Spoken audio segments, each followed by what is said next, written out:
Salut tout le monde. Alors aujourd'hui, nous allons travailler sur la connexion. La dernière fois, on avait vu l'inscription, l'enregistrement d'un utilisateur qui sélectionne un rôle. Donc aujourd'hui, ça va être la connexion qu'on va entamer. Donc là, je vais réduire l'éditeur de code et je fais Alt et je clique sur connexion. Là, je suis sur le conteneur de connexion. Je vais changer ce, ce label et je vais mettre email. Là, c'est bien passeur. Le champ input, je vais vérifier. Est-ce que je l'avais renommé? Là, je vais le renommer email connexion. Et là, je vais renommer pour passeur connexion. Je vais voir, est-ce que le bouton, il est bouton Canva 3, je vais le renommer en valider connexion. Voilà, simplement. Ok. Donc là, en fait, j'avais déjà préparé un code pour la connexion, toujours pour vous faire gagner du temps. Il y a quelques ajustements à faire. Ok. Là, j'ai user, c'est la liste. Donc, vous mettez la liste des utilisateurs ici. Et là, c'est le champ input pour connexion. Donc, ça va être, on a mis quoi? On a mis email, connexion texte input Canva. Et pour passeur, on a mis, où est-ce qu'il est? C'est celui-là, passeur connexion. Donc, passeur connexion. Et là, c'est bon. Là, c'est la table intermédiaire. Je reviens. Vous voyez le schéma. L'utilisateur, ça c'est la liste pour les utilisateurs. Ça c'est la liste des rôles. Et ça c'est la liste, ou si vous voulez, la table intermédiaire. Donc ça permet de faire l'association d'un utilisateur à son rôle ou à ses rôles. Voilà. Donc, mais bon, le nom, j'avais mis user de role list. Voilà, si je ne me trompe pas. Et ici, j'avais mis user de list. Et là, rôle de liste. Voilà, comme nom de liste SharePoint. Donc, je reviens sur Power Apps. Donc, ici, si je ne me trompe pas, c'est user de role list. Voilà, c'est la liste. Euh, Est-ce que voilà, je pars sur SharePoint pour vous montrer. Voilà, c'est la liste user de role list qu'on avait créée. Là, je reviens. Donc là, ça va être user, si je mets point,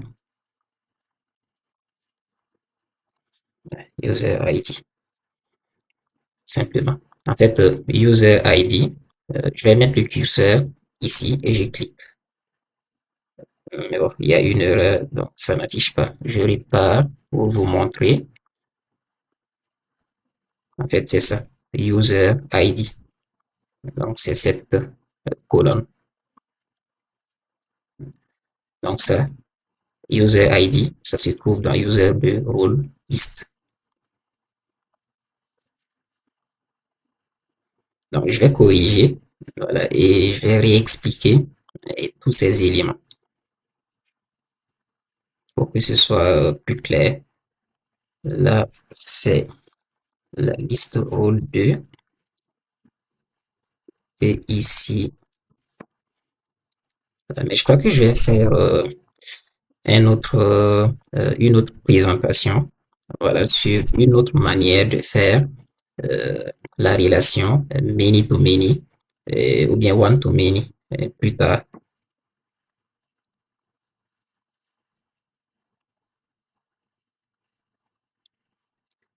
Là, en fait, dans admin screen, je vais copier, CTRL C, je vais venir ici.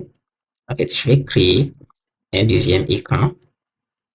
Je fais, je viens ici, je fais New, je fais Blank et je double-clique ici. Et je fais coller admin screen. Je répare dans main screen. Où est-ce qu'il est?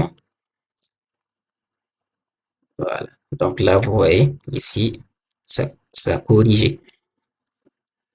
Et là, je viens, bon, euh, ici, j'avais mis visiteur screen. Donc, je vais effacer ça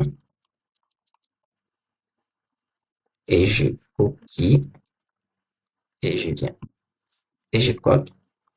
En fait, visiteur screen, j'avais créé un écran et j'ai renommé un visiteur screen ici. Donc, si vous voulez faire cela, vous venez ici, vous faites New, vous prenez Blank et vous renommez un visiteur screen qui est Reset. Les resets prennent en fait des champs. Je vais mettre le curseur. Voilà, en fait, il ne reconnaît pas, il dit Name isn't valid. Connexion email isn't recognized. Donc, je vais effacer ça. Donc, il a besoin en fait d'un champ input. Je vais réinitialiser. Une fois que tout est bon, je vide les champs. Donc, connexion, email, pardon. C'est email connexion, text input, Canva.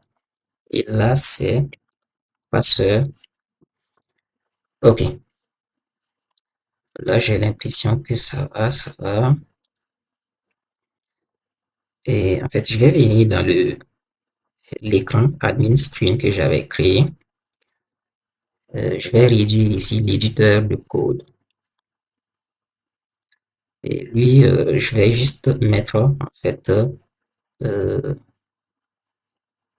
un petit label. Et je vais, oups, bah ouais, ok, c'est bon. Je viens ici, voilà, à droite, et je vais mettre admin, so, admin screen. Voilà. Là, je vais défiler, c'est le size, euh, pardon, le font size que je cherche. Supposons que je mette 30 et je fais Entrée, admin screen. La dernière fois, on avait créé un utilisateur, oh pardon, euh, oui, un utilisateur avec le rôle ID 2. Donc, si je repars dans la liste des rôles, dans mon SharePoint, vous voyez ici, rôle 2, liste, l'identifiant 2, le nom du rôle, c'est visiteur. Donc, je vais venir dans l'écran visiteur screen. Je vais rajouter aussi un label et je vais mettre visiteur screen et entrée. Je défile et je change le font size à 30. Visiteur screen. Voilà. Après, on va effacer ça et puis euh, mettre les éléments. Donc, je reviens dans la main screen sur le conteneur de connexion, le bouton valider. J'agrandis l'éditeur. Bon, il ne me signale pas d'erreur. OK, donc, Expliquons un peu cela. Donc là, ici, ce que vous voyez, voilà, je vais faire un peu l'indentation. Est-ce que c'est bon? Voilà. En fait, là, quand je dis 7, c'est une variable euh, globale que je vais euh, créer qui sera accessible à travers toute l'application. Voilà. Donc, j'ai appelé la variable current user et dans cette variable, je vais lui passer, voilà, je mets virgule, je vais lui passer cette valeur. Et cette valeur, c'est quoi? Ok, je vais expliquer ça.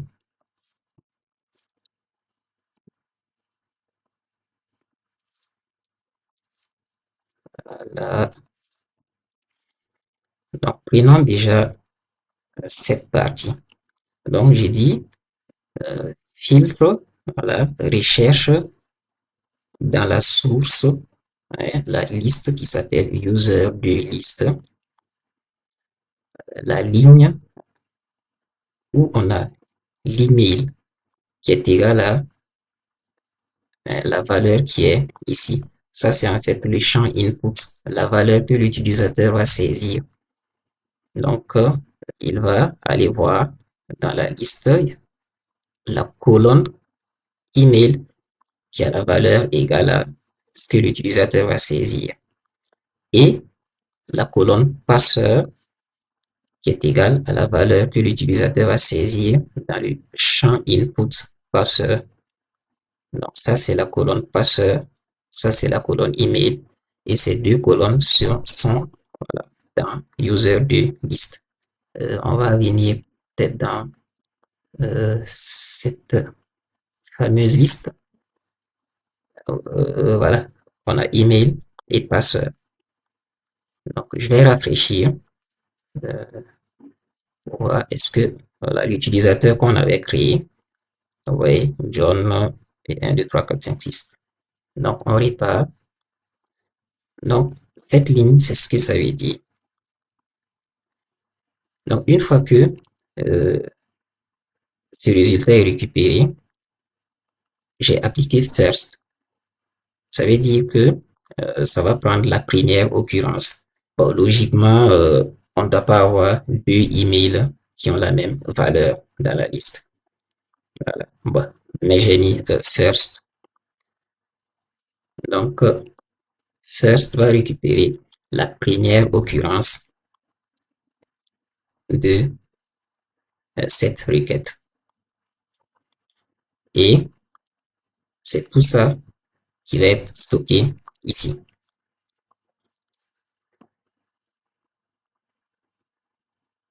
Ensuite, une fois que ça c'est fait, je viens, je dis if. Si current user n'est pas vide, ou bien il n'y a pas d'erreur, là, ici,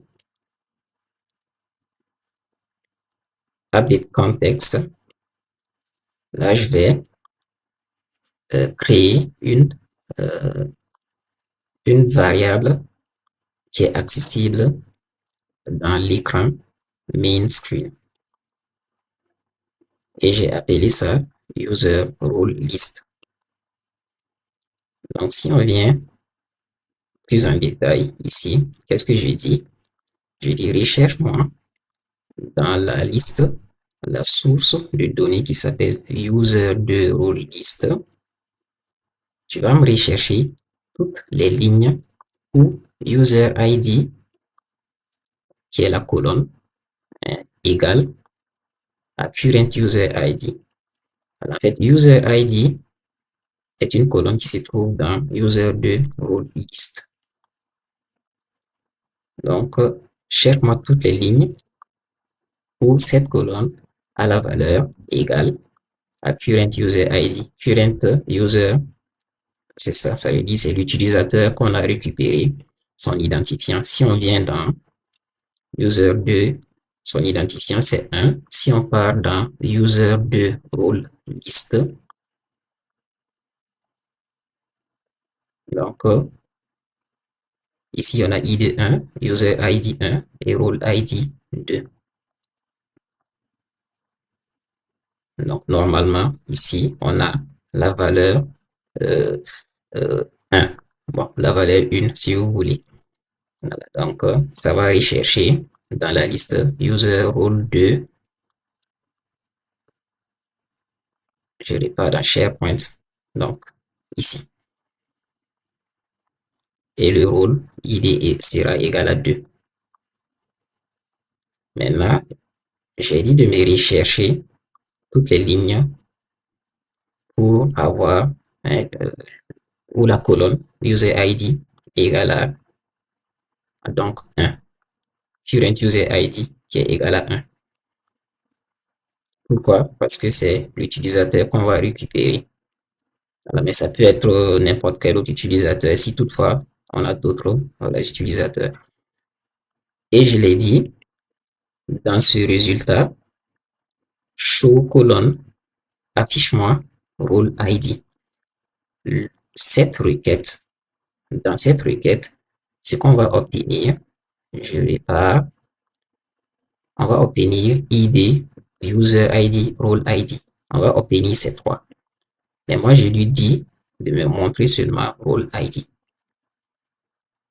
Donc, dans cette requête, montre-moi show colonne, role ID.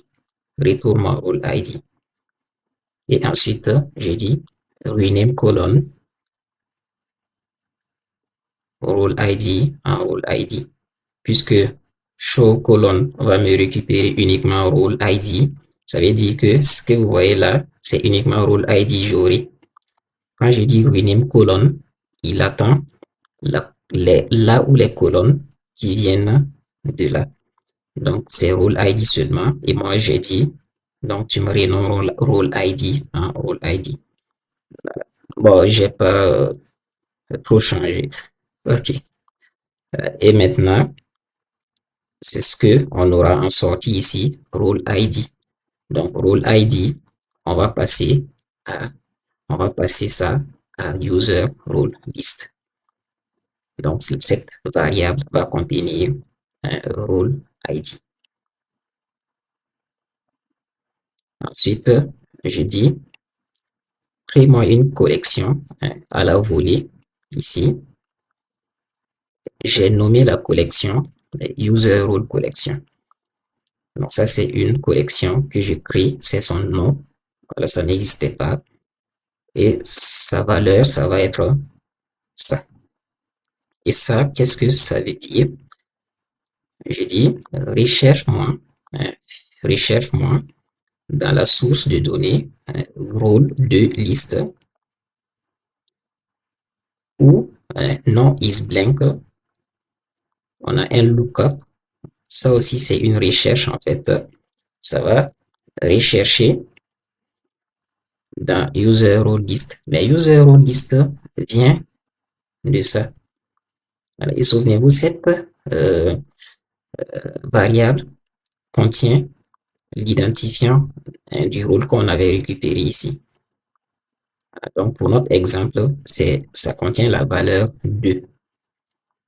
Donc, moi, j'ai dit, recherche-moi où l'id, par contre, ça, c'est une colonne. Id vient de rôle de liste. Voilà. Donc, si vous voulez, id vient de rôle de liste. Rôle ID vient de ça. Donc, moi, j'ai dit, tu me fais une recherche dans cette source de données où non is blank, il va aller rechercher. Vous voyez, ce que j'ai mis user role list, c'est égal à ça. Et id, c'est égal à ça. Donc, il va aller me chercher en fait la ligne ou les lignes d'un rôle de liste où on a l'idée de rôle de liste égale à rôle ID de user role list. Donc, il va faire euh, cette recherche. Donc, quand je dis non is blank, voilà, je veux qu'il match. Il match en fait. Donc, pour qu'il match, donc je lui dis, trouve-moi la ligne de rôle de liste ou l'identifiant de rôle de liste égale à rôle liste de user role list. Et tu me mets ce résultat dans user role collection. Donc ça fait quoi? Vu que role ID égale à 2, il va chercher dans la liste rôle de liste où l'identifiant de rôle de liste égale à 2 et que ça ne soit pas vide. Donc le résultat ne doit pas être vide. Et si on vient dans rôle de liste, on va voir l'identifiant de, c'est quoi? C'est visiteur. Donc on a ID et nom de et visiteur. Et si je viens là, ça veut dire qu'on va stocker ce résultat dans user role collection. Donc si je descends, ici, qu'est-ce qu'on aura? Je fais encore un set, je crée une variable que j'ai appelée current user role. Et cette fois-ci, vous voyez, j'ai rappelé la collection que j'avais ici. Pourtant, user role collection contient la valeur d'identifiant 2 et le nom, c'est visiteur. Et je reviens pour montrer ça ici.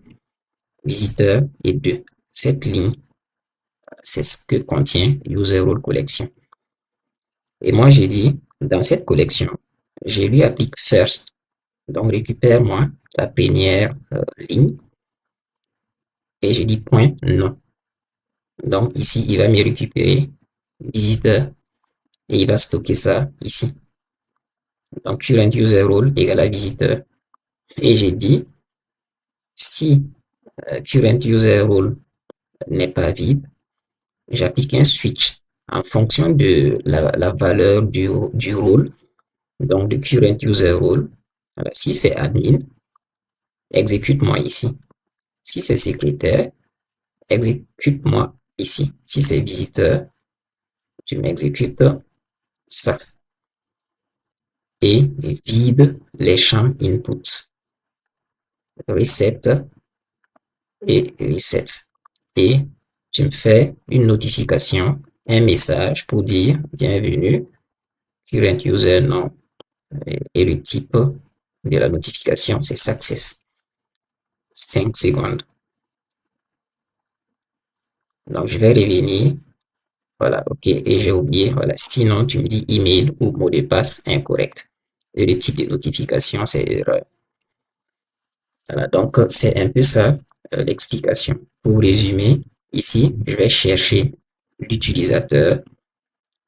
Si je le trouve, je vais chercher ici dans la table intermédiaire. Et je vais chercher l'identifiant de son rôle. Et je viens ici, je cherche le rôle voilà, que je vais stocker. Je vais stocker le nom du rôle ici. Et en fonction du rôle, je vais faire la redirection de l'écran. Donc, c'est en trois étapes, en gros, si on veut résumer. Voilà, donc, bon, j'ai pris le temps un peu de détailler. Sinon, franchement, je me dis, il n'y a rien d'extra. Voilà, j'ai juste voulu expliquer du mieux que possible. Maintenant, on va essayer.